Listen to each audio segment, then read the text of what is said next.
The Book of Jubilees, chapter 13. And Abram journeyed from Haran, and he took Sarah his wife, and Lot, his brother Haran's son, to the land of Canaan. And he came into Ashur, and proceeded to Shechem, and dwelt near a lofty oak. And he saw, and behold, the land was very pleasant from the entering of Hamath to the lofty oak. And the Most High said to him, To thee and thy seed will I give this land. And he built an altar there, and he offered thereon a burnt sacrifice to the Most High, who had appeared to him. And he removed from thence unto the mountain Bethel on the west, and Ai on the east, and pitched his tent there. And he saw, and behold, the land was very wide and good, and everything grew thereon, vines and figs and pomegranates, oaks and ilexes and terebinths and oil trees and cedars and cypresses and date trees and all trees of the field. And there was water on the mountains. And he blessed the Most High, who had led him out of Ur of the Chaldees, and had brought him to this land.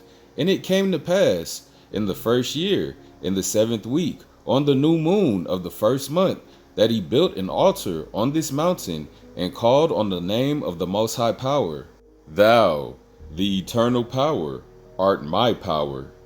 And he offered on the altar a burnt sacrifice unto the Most High, that he should be with him, and not forsake him all the days of his life.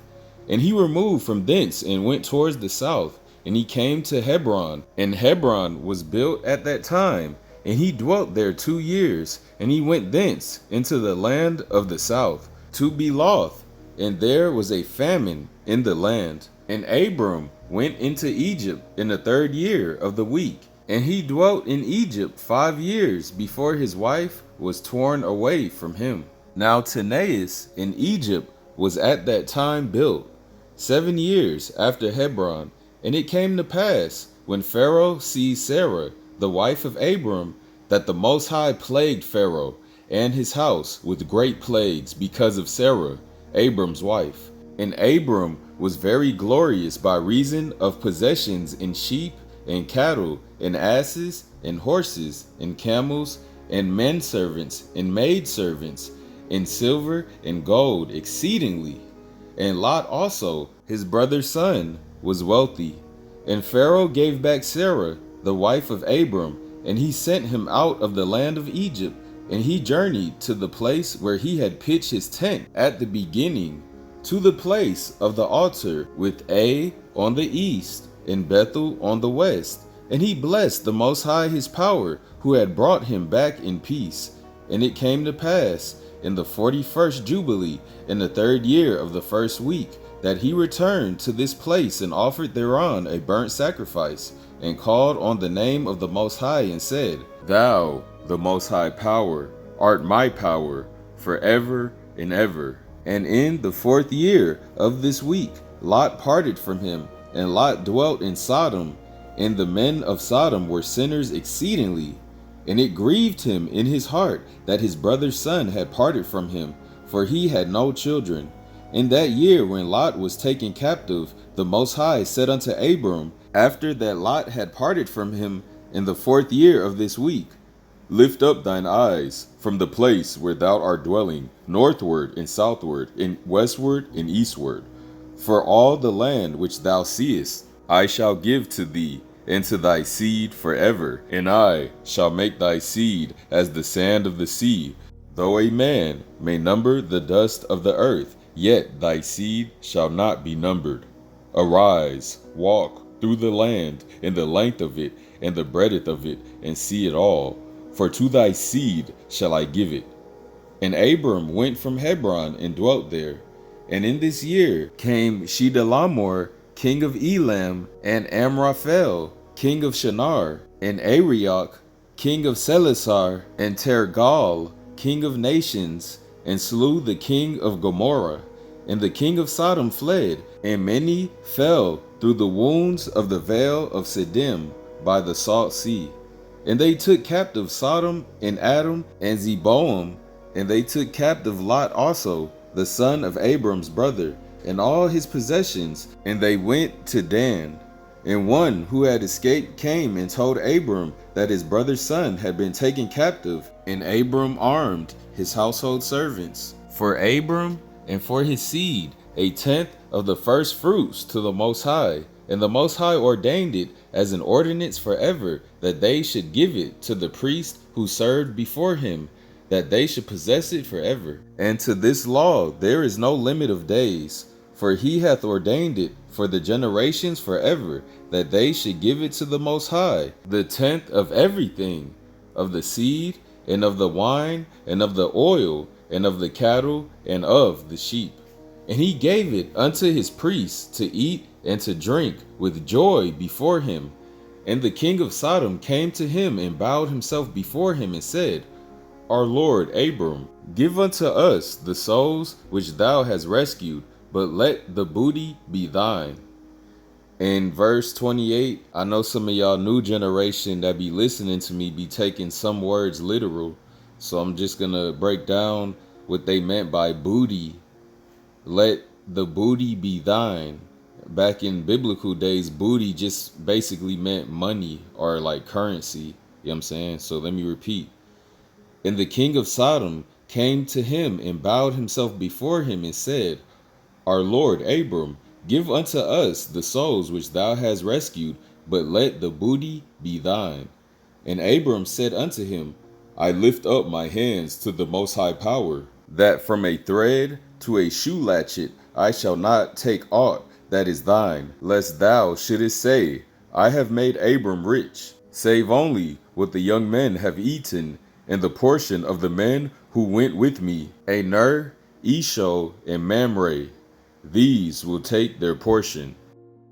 The Book of Jubilees chapter 13 was beautiful because it really went into detail of the love relationship between the Most High and Abram before his name got changed to Abraham while he was still Abram. You know what I'm saying? They had that strong bond. You feel me? Because Abram, he journeyed through Canaan, and it seemed like everywhere he went, it was a blessed land. Just like it says, Abram and his wife, you know, they went through Canaan and came to Ashur and proceeded through Shechem and dwelt near a lofty oak. And he saw, and behold, the land was very pleasant from the entering of Hamath to the lofty oak. So on top of getting some beautiful land, then after getting the land, to get the icing on the cake, to have the Most High say, to thee and to thy seed will I give this land. You know what I'm saying? And then right after that, it's kind of like Abram was blessed by getting the land. Then the Most High blessed him again by saying, to thee and thy seed will I give this land. And then in return, Abram, you know, built him an altar so he could offer a burnt sacrifice right there. And then the Most High appeared unto him. So it's kind of like a give and a get. Like the Most High gave him land, gave him all kind of beautiful things. And in return, Abram told him basically, you're my power, you know, and burnt sacrifices and made altars to the Most High to show his allegiance. You know what I'm saying? Reading on. And then it says right after that, Abram removed his tent from thence unto the mountain Bethel on the west and Ai on the east, and pitched his tent there. And he saw, and behold, the land was very wide and good, and everything grew thereon, vines and figs and pomegranates, oaks, like all kind of just pleasant things, oil trees and cedars and cypresses and date trees, all trees of the field. And there was water on the mountains. And he blessed the Most High, who had led him out of Ur of the Chaldees and had brought him to this land. You know what I'm saying? So again, there's another example right there. The Most High blessed him with all that land, and in return, Abram blessed the Most High. You know how mighty that is to bless the Creator? Because the Creator is usually the one doing the blessing. But for somebody to actually bless the Creator, that's just powerful within itself. You know what I'm saying? And then here's another example. Right after, the Most High brought him into that beautiful land with all those fruit trees and different trees I just mentioned. And it came to pass in the first year, in the 7th week, on the new moon of the first month, that he built an altar on this mountain. And this is Abram again building another altar to the creator of all things on this mountain, and called on the name of the Most High. Thou, the eternal power, art my power. So you see, there's another example of Father Abram blessing the Most High Father. You know what I'm saying? And I love how Father Abram prays. Like, Father Abram is like one of the only people in the Bible that keeps his prayers short and simple, like just to the point. And that's exactly how the Most High wants it. Just say what you need to say and don't be making 5-10 minute speeches. You know what I'm saying? Again, prime example right here. And he called on the Most High, his power. Thou, the eternal power, art my power. And that's it. That was it. So now do you kind of see why the Most High called Abraham his friend? Because rarely do you hear the Most High actually call somebody in the Bible his friend, unless he really meant it. And I gotta say another thing real quick, y'all. Like, I think Egypt is used to getting whooped on by the Most High, because I never even knew this. I mean, I kind of knew it, but it really didn't go into detail about Egypt being plagued, you know what I'm saying, for seizing Sarah, Abram's wife. And I never knew it until I read the details right here with y'all in the Book of Jubilees. You know what I'm saying? Because I know everybody knows of the Exodus, out of Egypt, when Moses told Pharaoh, about all the plagues that would occur if he didn't let the children of Israel go. And we know how that went. But even before Moses, we talking about all the way back in Father Abram's time, way back, way before Moses. And right here, as it reads, starting in verse 13, and it came to pass when Pharaoh seized Sarah, the wife of Abram, that the Most High plagued Pharaoh and his house with great plagues because of Sarah, Abram's wife. And Abram was very glorious by reason of possessions in sheep and cattle and asses and horses and camels and men servants and maid servants, and in silver and gold exceedingly. You know what I'm saying? The Most High, all those were blessings from the Most High. So do you think for a second the Most High gonna allow anybody to lay one finger on the apple of Abram's eye, which is his wife? Woo! And that reminds me, y'all, so I'm about to pull out the Bible and get into a couple scriptures real quick. So basically, this is the Most High talking to the children of Israel right after the Exodus. And this actually comes out of the book of Exodus. The book of Exodus, chapter 23, verses 20 through 22.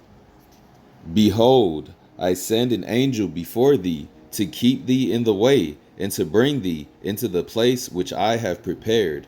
Beware of him and obey his voice. Provoke him not, for he will not pardon your transgressions, for my name is in him. But if thou shalt indeed obey his voice and do all that I speak, then I will be an enemy unto thine enemies, and an adversary unto thine adversaries.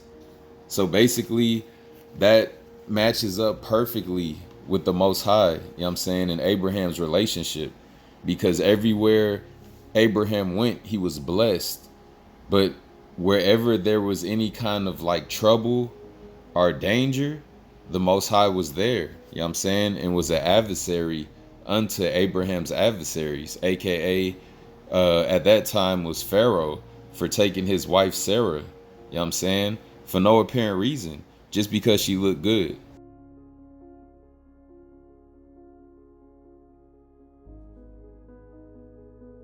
So basically, every time Abram would talk to the Most High would reply back via an angel. You know what I'm saying? Because basically angels are messengers or observers.